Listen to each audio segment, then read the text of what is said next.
நம்ம வீட்டில் நான்வெஜ் செய்கிறோமோ வெஜ் செய்கிறோமோ, ஆனால் டெய்லி செய்கிறது வந்து ரசம் தான். அந்த ரசமே வந்து நிறைய வெரைட்டியாக இருக்குது. அதில் ரொம்ப ஃபேமஸான ஒரு ரசம் தான் மைசூர் ரசம். வணக்கம் and welcome to chef circle. இன்றைக்கி நம்ம வீடியோவில் ரொம்ப டீட்டெயில்டாக மைசூர் ரசம் எப்படி செய்கிறதுன்னு தான் பார்க்க போகிறோம். இந்த மைசூர் ரசம் செய்கிறதுக்கு ஃபஸ்ட்டு ஒரு 3 நல்லா பழுத்த தக்காளியை சும்மா கட் பண்ணி எடுத்து வச்சுருக்கேன். இதில் 2 கொத்து கறிவேப்பிலை சேர்த்துக்கலாம். இது கூட 1 டீஸ்பூன் அளவுக்கு மஞ்சள் தூள் சேர்த்துக்கோங்க. அதுக்கப்புறம் 1 டேபிள் ஸ்பூன் அளவுக்கு கல்லுப்பு சேர்த்துக்கலாம். இது எல்லாத்தையும் சேர்த்துட்டு இது எல்லாத்தையும் கையில் போட்டு நல்லா பிசைஞ்சு விட்டுருங்க.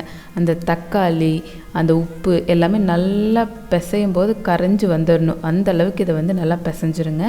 இந்த மைசூர் ரசம் செய்கிறதுக்கு ஃபஸ்ட்டு ஒரு 3 ப்ரிப்ரேஷன் ஸ்டெப்ஸ் இருக்குது. அதில் ஒன்று தான் இந்த தக்காளி, மஞ்சள் தூள், உப்பு, கருவேப்பிலை எல்லாம் போட்டு பிசைஞ்சு வைக்கிறது. இந்த பிசைஞ்சது கூட ஒரு 1/2 லிட்டர் அளவுக்கு புளி தண்ணி சேர்த்துக்கலாம். 50 கிராம் புளியை 1/2 லிட்டர் தண்ணியில் ஊற வச்சு நல்லா பிசைஞ்சு அதை வந்து டஸ்ட் இல்லாமல் வடிகட்டி வச்சுருக்கேன். இதை சேர்த்துக்கலாம். நல்ல பழுத்த தக்காளியும் நல்ல புளியும் இருந்துச்சுன்னா ரசம் சும்மா அட்டகாசமாக இருக்கும். ஸோ இப்போ இதை வந்து தனியாக எடுத்து வச்சிடலாம். அதுக்கப்புறம் ஒரு 2லிருந்து 3 டேபிள் ஸ்பூன் துவரம்பருப்பை நல்லா தண்ணி சேர்த்து வேக வச்சு எடுத்து வச்சுருக்கேன். அதை அந்த தண்ணியோடு அப்படியே எடுத்து வச்சுக்கோங்க. இதையும் சைடில் வச்சிடலாம். அதுக்கப்புறம் ஒரு பவுடர் ரெடி பண்ணிக்கலாம். அதுக்கு 1 டேபிள் ஸ்பூன் எண்ணெயை ஒரு பேனில் போட்டு நல்லா சூடு பண்ணிக்கோங்க. சூடானதும் இதில் 4 வரமிளகாய் சேர்த்துக்கலாம். இது கூட 1 டேபிள் ஸ்பூன் அளவுக்கு கடலைப்பருப்பு சேர்த்துட்டு இந்த வரமிளகாயும் கடலைப்பருப்பும் நல்லா பொரியிற அளவுக்கு இதை ஃபஸ்ட்டு வதக்கிக்கோங்க. காரத்துக்கு தகுந்த மாதிரி மிளகாயை வந்து அட்ஜஸ்ட் பண்ணிக்கோங்க. இப்படி இதை வந்து பொரிஞ்சதுக்கப்புறம் இதில் 1 டேபிள் ஸ்பூன் அளவுக்கு கொத்தமல்லி விதை, 1/2 டீஸ்பூன் அளவுக்கு மிளகு, 1 டீஸ்பூன் அளவுக்கு சீரகம் சேர்த்துட்டு இது எல்லாமே நல்லா பொரிஞ்சு வர அளவுக்கு வறுத்துக்கலாம். இது வந்து ஒரு 2 நிமிஷம் அப்படி எடுத்துக்கும் லோ ஃப்ளேமில் வச்சு வறுத்துக்கோங்க.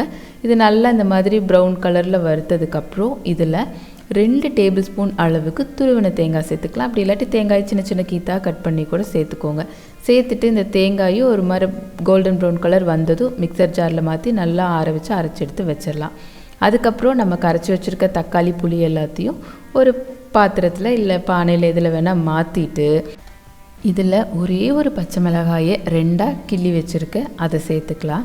சேர்த்துட்டு இது கூட இன்னொரு 1/4 லிட்டர் அளவுக்கு தண்ணி சேர்த்துக்கோங்க.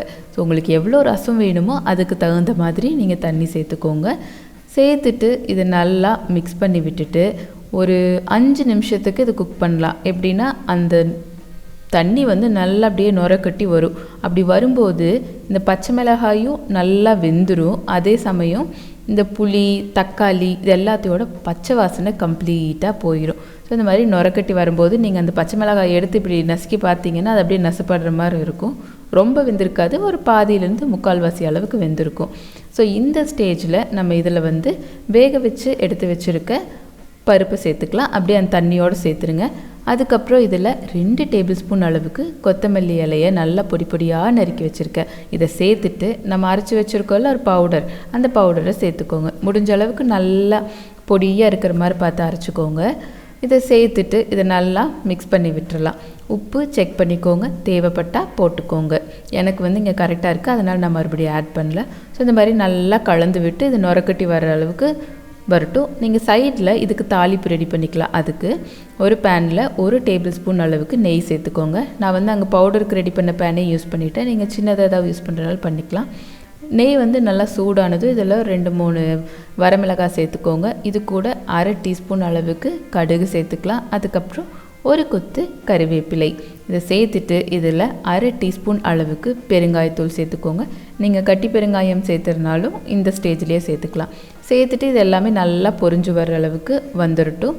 அப்போது இதை தனியாக எடுத்து வச்சுட்டு இப்போது அந்த நம்ம ரசம் கொதிச்சுட்டு இருக்கோம்ல அது அப்படியே நுரக்கட்டி வரணும். நுரக்கட்டி வர்ற ஸ்டேஜில் தான் நம்ம இந்த தாளிப்பை வந்து ஆட் பண்ண போகிறோம். அதுக்கு முன்னாண்ட நம்ம இதில் வந்து ஒரு மெயினான இன்க்ரீடியண்ட் என்னென்னா வெல்லம். 1 டீஸ்பூன் அளவுக்கு வெல்லம், அப்படி இல்லாட்டி கரும்பு சர்க்கரை சேர்த்துட்டு நம்ம தாளித்து வச்சுருக்கிறத போட்டு ஃப்ளேமை ஆஃப் பண்ணி நல்லா மிக்ஸ் பண்ணி விட்டிங்கன்னா ஒரு அட்டகாசமான மைசூர் ரசம் வந்து ரெடி. உங்களுக்கு இந்த மைசூர் ரசம் வந்து பார்க்குறதுக்கு கொஞ்சம் பெரிய ஸ்டெப்பாக இருக்கிற மாதிரி தோணலாம், ஆனால் ரொம்பவுமே ஈஸி தான். அண்ட் ஒரு டைம் செஞ்சிட்டிங்க அப்படின்னு சொன்னால் நீங்கள் வந்து மறுபடியும் செய்வீங்க. அவ்வளோ டேஸ்ட்டாக இருக்கும். இந்த ரசத்தை ஊற்றி சாப்பிடும்போது நம்ம அளவே தெரியாமல் ரொம்ப அதிகமாக கூட சாப்பிட்றதுக்கு வாய்ப்பு இருக்குது. ஸோ இந்த அருமையான மைசூர் ரசத்தை ட்ரை பண்ணி பாருங்கள். ட்ரை பண்ணி பார்த்துட்டு எப்படி வந்துச்சு அப்படின்னு சொல்லி உங்களோட ஃபீட்பேக்கை எனக்கு கமெண்ட்டில் சொல்லுங்கள். ப்ளஸ் உங்களோட சப்போர்ட் இல்லாமல் எதுவுமே பாசிபிள் கிடையாது. ஸோ இது வரைக்கும் நம்ம சேனலை நீங்கள் சப்ஸ்கிரைப் பண்ணலை அப்படின்னு சொன்னால் மறக்காமல் சப்ஸ்கிரைப் பண்ணுங்கள். கூடவே பக்கத்தில் இருக்கிற பெல் ஐக்கானையும் ப்ரெஸ் பண்ணுங்கள். அப்போ தான் நான் போகிற வீடியோஸோட நோட்டிஃபிகேஷன் உங்களுக்கு வரும். தேங்க்யூ ஃபார் வாட்சிங். Take care. Bye bye.